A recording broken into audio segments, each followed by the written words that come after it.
This will be part 2 of my breakdown of Outlander Season 7, Episode 4. If you are looking to avoid spoilers from the show and the books, please do keep on scrolling. So the first breakdown covered the scene between Tom Christie and Claire, and Jamie and Claire's reaction in the aftermath of that. This scene will be a continuation of that and breaking down this particular moment between Jamie and Claire and how it compares to the books. So I have to say I loved this whole scene for a number of reasons.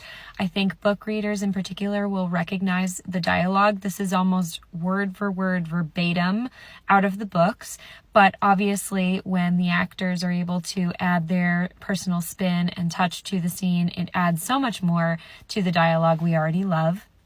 Not to mention, Outlander is fantastic at creating parallels between previous seasons and scenes from previous seasons and bringing those memories and emotions back up in current episodes and seasons. And there's a number of moments in the scene that I immediately recognized as parallels that I wanted to highlight. So while Jamie and Claire are kind of orbiting each other in the way that they always do, they are discussing jealousy and the theme of them being jealous of one another. And the book has so much great dialogue. I'll put a bunch of snippets here just so you can see how the show really didn't change any of the dialogue. But the moments where they're standing in the sunlight like this reminded me of an episode in particular from season 1, which you will recognize, where Claire is sending Jamie off and the two of them are standing in that sunlight. And I love the attention to detail that even after all this time, Jamie still makes the same expressions and looks at her with the same adoration. I mean, this is almost the exact same expression and positioning and look at one another that they share.